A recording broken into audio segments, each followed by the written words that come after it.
हमारा बाबाई कौम लिटरली कहता था कि इसराइल की औकात क्या है, इसराइल का वो लफ्ज आप टीवी पे सेंसर कर देंगे। जो हमारे बाबाई कौम ने कहा था कि ये हराम की औलाद है अमेरिका की। ये फैसले अमेरिका के इस सेनेटर ने इस वजह से क्यों, उसकी इंक्लिनेशन ये है। वहां पे देखो रोटी कपड़ा मकान, या लेफ्ट या राइट विंग की सियासत कौन कर रहा है, चाहे वो बर्नी सैंडर्स है। इस मुल्क में एक क्वालिटी ऑफ डेमोक्रेसी। अब दुनिया में जितने निज़ाम आज तक हमने देखे हैं, जमहूरियत से बेहतर अभी तक निज़ाम प्रैक्टिकली मुझे कोई नहीं नजर आया। मैंने जो पढ़ा, शायद मैंने थोड़ा पढ़ा हो, मेरे इल्म में कमी हो। बात यही है, मैं ये को तो मुकाबले पूरे मैंडेट का। ये अफ्तार शो है, आप बड़ा गर्म शो कर रहे हैं। ये गर्म शो पे ना ये चंद साहब के शायद कुछ ऐसी बातें हो जाएं। एक डिबेट है, ये मेरा पॉइंट ऑफ व्यू नहीं है। डिबेट के अंदर लोग ये भी डिस्कस करें कि जिस बंदे ने केएफसी की ब्रांच पाकिस्तान में ली हुई है तो उसका तो कोई कसूर नहीं है, उसकी सारी इन्वेस्टमेंट डूब रही है। और उसके देखें, अगर आप इन लोगों को अल्टरनेटिव जॉब्स नहीं देते, इनके घरों का खर्चा नहीं उठाते, जो लाखों लोग बेरोजगार होंगे इन कंपनीज के साथ जुड़े हुए पाकिस्तान में, मैकडॉनल्ड्स अकेले में 25 तो इसका मतलब है कि आप अल्लाह से भी को बड़ा मॉडल लाना चाह रहे हैं, क्योंकि अल्लाह तो ज्यादा दे रहा है अपने बंदों को कि अगर जिंदगी मौत की कश्मकश माने तो आप हराम खा सकते हो। उम्मीद है आप सब ठीक होंगे। रमज़ान आया, रौनक लाया, रमज़ान आया, बाहर लाया, रमज़ान आया, एकता लाया, यूनिटी लाया। ये सब बातें थी जो हम आज से कुछ सालों पहले सुनते थे, लेकिन इस साल रमज़ान आया और पिछले कुछ सालों से हम देखते जा रहे हैं कि रमज़ान आया, कंट्रोवर्सी लाया, रमज़ान आया, लड़ाई लाया, रमज़ान आया, फ़िरका वारियत लाया। ये सब क्या होता जा रहा है और हम किस तरफ जा रहे हैं। उससे पहले मैं आपसे एक बात करना चाहूँगा साहिल अदीम के बारे में। साहिल अदीम जो कि मोटिवेशनल स्पीकर की तरह अपने आप को शो ऑफ तो कराते हैं, लेकिन कहलवाते हैं अपने आप को पब्लिक स्पीकर है। साहिल अदीम की सोच दिन ब दिन और एटीट्यूड डे बाय डे ख़राब होता जा रहा है। एक अग्रेसिव सोच और एक हीटेड आर्ग्यूमेंट, अपने आप को सही एक एटीट्यूड अपने अंदर वो पैदा करते हुए जा रहे हैं कि मैं सही हूँ, मैं सही हूँ, मैं सही हूँ। जैसे कि अभी हालिया दिनों में हमने देखा, समा टीवी पे एक शो आया था, उधर एक मौलवी से उनकी हीटेड आर्ग्यूमेंट हो रही थी, लेकिन किस लिए? सिर्फ ये दोनों अपने आप को सही कर रहे थे कि मैं सही हूँ, मैं सही हूँ, मैं सही हूँ, मैं सही हूँ। और जब दोनों को एक दूसरे की बात समझ में नहीं आई तो दोनों ज़ातियात पे, धमकियों पे उतर आए।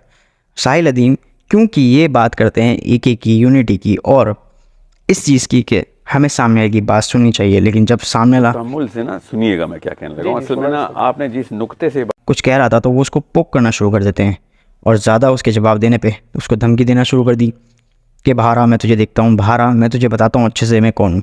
तो साहिल अदीम में और दूसरों में कोई फ़र्क नहीं रहा, क्योंकि बाकी लोग भी हीट ऑफ आर्ग्यूमेंट के एंड में यही करते हैं कि बाहर आ, मैं तुझे देखता हूँ। और यही इसी डिबेट में साहिल अदीम ने भी किया कि बाहर आ, मैं तुझे देखता हूँ।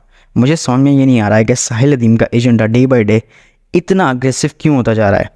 साहिल अदीम इदारों को कहते हैं कि इदारों को ये काम करना चाहिए, साहिल अदीम ये कहते हैं कि अवाम को ये काम करना चाहिए, साहिल अदीम ये कहते हैं पॉलिटिशियंस को ये काम करना चाहिए, लेकिन साहिल अदीम खुद क्या कर रहे हैं? साहिल अदीम एक एसी की कमरे में बैठ के अपने बाल संवारते हुए लोगों को सिर्फ मशवरा देते फिर रहे हैं। क्या साहिल अदीम खुद जो कह रहे हैं वो कर रहे हैं? नहीं। अपने सब्सक्राइबर को जमा करके कौन सी मैकडोनल्ड फ्रेंचाइज के बाहर साहिल अदीम ने भूख हड़ताल करी है कि भाई मैं अपने फ़लस्तीन भाइयों के लिए ये आवाज़ उठा रहा हूँ और ये मैं काम करूँगा। कौन से इसराइली प्रोडक्ट्स को बाइकआउट करने के लिए, उस पर पाबंदी लगाने के लिए, गवर्नमेंट को प्रेशराइज़ करने के लिए साहिल अदीम रोडों पे लेके अपने सब्सक्राइबर्स को, अपने व्यूअर्स को, अपने जो गवर्नमेंट को प्रेशराइज़ करने के लिए, कौन सा खुद ये धूप में निकल के बैठ गए हैं गवर्नमेंट को प्रेशराइज़ करने के लिए और यूथ को सही गाइड करने के लिए रोडों पे कि इसराइली प्रोडक्ट्स का बाइकआउट करो और हुकूमत को प्रेशराइज़ करो। इस तरह नहीं, ये तो खुद एक ठंडे कमरे में एसी में बैठे हुए हैं और वहाँ बैठ के हमारे यंगस्टर्स को जिनमें एजुकेशन की कमी है, जिनमें कोई आइडियोलॉजी नहीं है, जिनमें एक विज़न नहीं है, उनको एक विज़न दे रहे हैं जिहाद का। जिहाद के असल मायने और असल तरीका तो उनको पता ही नहीं है, ना वो बता रहे हैं। सिर्फ दिन ब दिन ये बताया जा रहे हैं कि जिहाद करो, ये जिहाद है, ये जिहाद है। मैकडोनल्ड को बाइकआउट करना सिर्फ जिहाद है। क्या मैकडोनल्ड्स के अलावा और प्रोडक्ट्स नहीं है?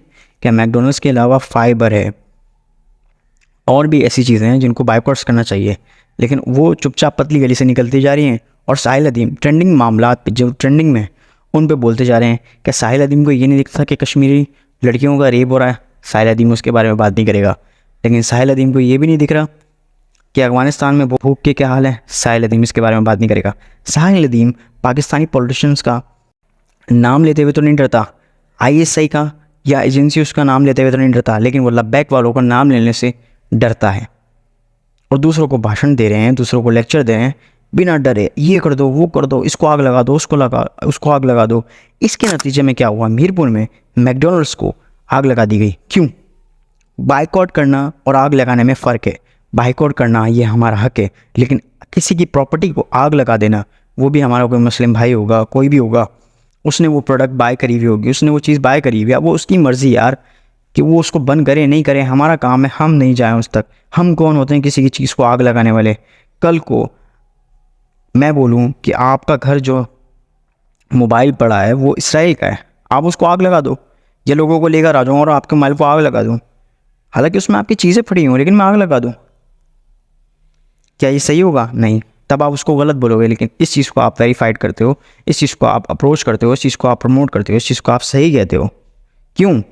मुझे समझ में नहीं आ रहा कि हमारे ये मोटिवेशनल पब्लिक स्पीकर किस साइड जाते जा रहे हैं हमारे यूथ को लेकर। और अब ये बात जहन में रखना कि मैं साहिल अदीम के ख़िलाफ़ नहीं हूँ, मुझे वो एज एन इंसान उनकी सोच काफ़ी हद तक और बहुत हद तक पसंद है, उनका अग्रेसिव नेचर भी पसंद है, जहाँ तक वो दीन की बात करते हैं, जहाँ तक वो दीन आइडियोलॉजी को प्रमोट करते हैं, मुझे वो पसंद है आदमी। बट लेकिन इस दफ़ा साहिल अदीम काफ़ी ज़्यादा गलत तरीके से और गलत वे में आगे बढ़ते जा रहे हैं, सिर्फ ट्रेंडिंग मामलात को लेकर और ट्रेंडिंग में रहने के लिए। और तीसरी बात, मैं साहिल अदीम को सारा गलत नहीं कहूँगा। साहिल अदीम से सवाल करने वाले ये न्यूज़ एंकर जो अपनी व्यूअरशिप के लिए ये सब काम करते हैं और काम करवाते हैं कि आपस में ऐसा कोई सवाल फेंकें जिससे आपस में इन दोनों में फूट पैदा हो और वो लड़ें, बताओ। लेकिन मुझे ये आता है कि साहिल अदीम जिस शो में बैठ के आर्ग्यूमेंट करते हैं वहाँ दीन की आर्ग्यूमेंट के लिए जाते हैं, लेकिन वो साहिल अदीम दूसरी लड़कियों को, जो लड़कियाँ उनके सामने बैठी होती हैं, उनको गलत नहीं कहते, उनको कुछ नहीं कहते। क्यों? और हमें ये खुद समझना चाहिए कि हमें किसी को भी, चाहे वो कोई भी हो, साहिल अदीम हो, इंजीनियर मिर्ज़ा हो, या कोई भी हो, किसी भी फ़िरके से, किसी भी जमात से, किसी भी इदारे से आपका ताल्लुक़ हो, किसी भी पार्टी से आप जुड़े हुए हों, उसको ब्लाइंडली अंधा फॉलो नहीं करना चाहिए जब तक हम खुद समझे नहीं उस चीज़ को। बात करते हैं रमज़ान के शोज़ की टीआरपी और उनके नैरेटिव्स को लेके कि रमज़ान के शो पहले हमने किसी ज़माने में देखते थे, आज से 5 साल पहले, 8 साल पहले तक, कि सेगमेंट्स हुआ करते थे, दीनी सेगमेंट्स, जहाँ दीनी बात हुआ करती थी, दीनी सवालात हुआ करते थे, जनरल नॉलेज पे बात हुआ करती थी, करंट अफेयर्स पे बात हुआ करती थी। लेकिन आज क्या हो रहा है? कुछ भी नहीं।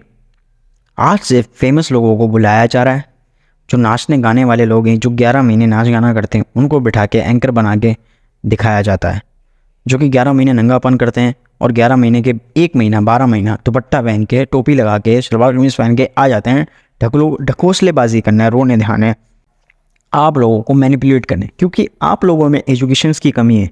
इस वजह से हमेशा याद रखें कि जब लोगों में विजन नहीं होता, आइडियोलॉजी नहीं होती और थिंकिंग ऑफ वे यूनिक नहीं होता, वहाँ पे मैनिपुलेट करना ईजी होता है ऐसे इदारों को। लेकिन ये बात हमें समझनी पड़ेगी कि जब तक हम ऐसे शोज़ की टीआरपी बढ़ाते रहेंगे, वो ऐसे शोज़ को लाते रहेंगे। क्यों एक कुरान हाफिज़ करने वाले बच्चे को नहीं बुलाया जाता? क्यों एक समोसा बेचने वाले की बच्ची जो 17 ग्रेड की अफसर बन जाती है उसको बुलाया नहीं जाता? क्या? क्योंकि वहाँ टीआरपी नहीं मिलेगी। क्यों एक नन्हा मुन्ना सा बच्चा जो आजकल वायरल है उसको बुला के बिठा दिया जाता है और बाकी बच्चों को ये समझाया जाता है कि अगर आप ये करेंगे तो आपको यहाँ ला दिया जाएगा, लेकिन आप पढ़ लिख के, आपका बाप समोसे बेचता है, कुछ भी बेचता है, और उसके बाद आप 17 ग्रेड के अफसर बन जाते हो, उसके बाद आपको पूछा नहीं जाएगा। अगर आप कुरान हाफिज़ बन जाते हो आपको पूछा नहीं जाएगा। क्यों हमारे मीडिया ये सब शो करा रहा हो, इस सब को प्रमोट करा, और क्यों हम इसे ऐसे शोज़ को टीआरपी देते हुए जा रहे हैं?